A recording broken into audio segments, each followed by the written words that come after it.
All right, moving on to Halloweentown High, which is the third Halloweentown film. And, well, I don't have the DVD with me. It's back the way I watched this digitally on Disney Now, so it's an app. And it's free.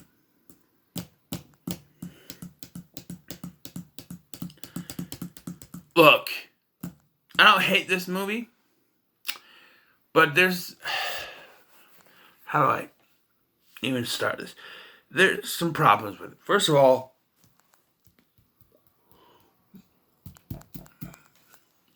for a movie called Halloweentown, we don't ever get to go into Halloweentown. Nope, it's called Halloweentown High, so you think it would mean, oh, you go to high school in Halloweentown. Nope, we get monsters who don't look like monsters coming to our world to go to school here. Yep. And so it starts with Marnie waiting for the Witches' Council to come get her and have a meeting.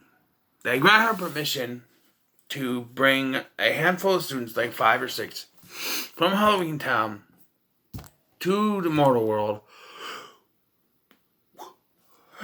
Excuse me. To go to school there. To try it out. And then they put Marnie, the Cromwell Witch, magic on the line if it doesn't work. And they have till Halloween night. This is supposed to test out whether or not magical creatures can go to school in the real world, can exist in the real world. But then you dress them up like they're human, and you say they're from Canada so they can fit in.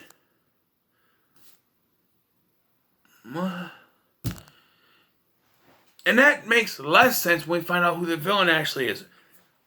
So, the beginning part of this film, as well as the trailers, built upon the fact that we're going to have villains known as the Knights. People who believe that the monsters should stay in Halloweentown. I'm like, okay, we got a villain. And I was thinking, we find out that the principal is one of them. And I'm like, well, he can't be the leader. He's too dopey.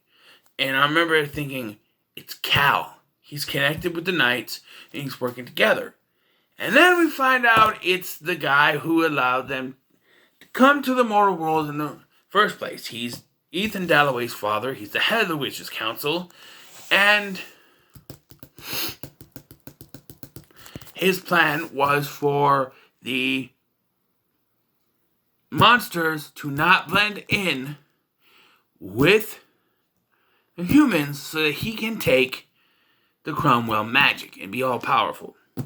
So then why would you have them be in disguise? You think you should insist that they be exposed like that. That way it would work and you get the Cromwell magic.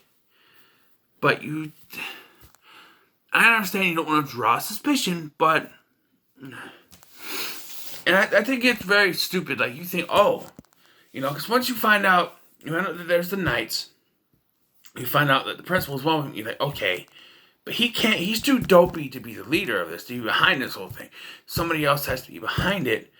And like I said, I thought Cal was connected, which would have made sense. But no, we get this guy who we never met before until the beginning of this film being the leader.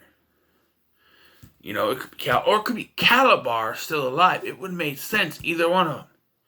But no, the Knights. And for how much the trailers plug the Knights as being the villains, we get one guy who has a ring, doesn't dress up like a knight, not really. And he's not even doing anything.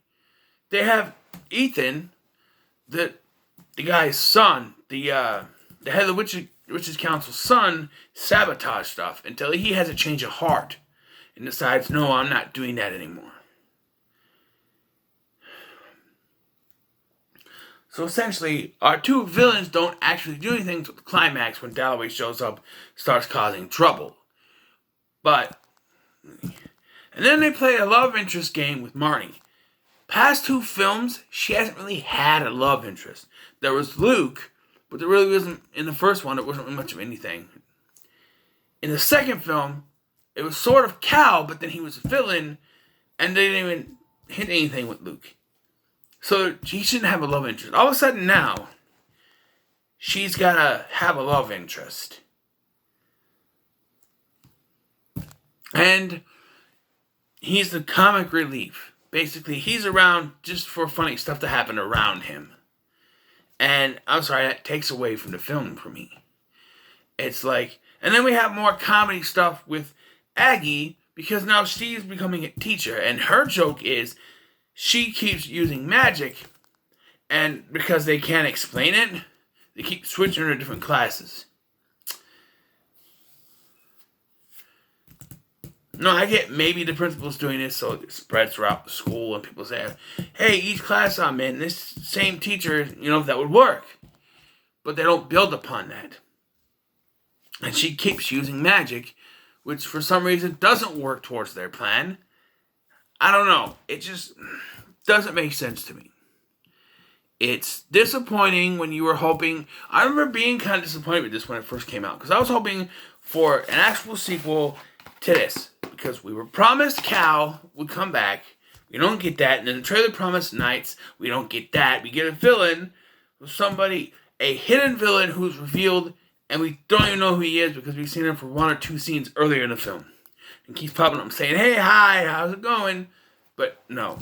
We get sort of a love interest for Dylan, but then no, she's a troll, and they're both disgusted by each other, so they'll be friends. But the movie ends with them holding hands and walking down. I don't know. The sister is non-existent. The mom is a cameo, straight and simple. She pops up here and there, and the sister shows up for a couple scenes, but other than that, nothing. She was more prominent in the second film. I see why I like the first two films better than the last two films, because they actually sort of connected to each other. I mean, the second film starts with a flashback to the first film. Here, we go right into it. It goes, Halloweentown High, and then boom, it's Marnie waiting for the Witches' Council. That's it. We don't get a flashback, nothing. There's no connection to previous films. We're just waiting. They do mention the barrier being broken down and, her breaking the barrier from the previous film, but that's it. There's no Luke, there's no Astrid, there's no Gort, no characters from Halloweentown.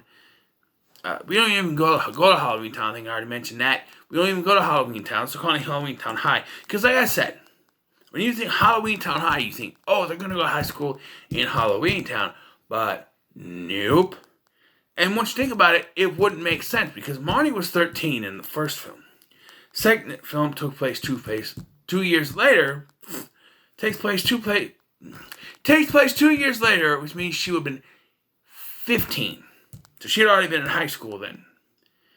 And then, now, 2 more years later, in 2003, I think it was, she's now 17. She's been in high school for a few years now. So it wouldn't have made sense for her to do that. Oh, I'm going to high school, unless she gets a transfer. But, no. But yeah, it makes sense to try to bring these characters over to the mortal world. And by the end, things are connected. The mortal world and the monster world, they're connected again. They're allowed to go back and forth. The biggest problem is we'll get to the fourth film, and all continuity is just thrown out the damn window. But anyway, I'm going to give Halloweentown High I'll give it a 6. I think it's decent. It's an okay watch. Just don't expect any continuation from the previous 2 films. Because there's nothing. It's like maybe they tried to write a script continuing it, but then decided, let's just do something new. Let's try to, so they had a little bit of connection as they could, and then nothing else. But other than that, 6 out of 10 for me. So what are your thoughts on Halloweentown High? Let me know in the comments below. Make sure to like, share, and subscribe. Thanks for watching. I've been Scotty. See you in the next one. Meh.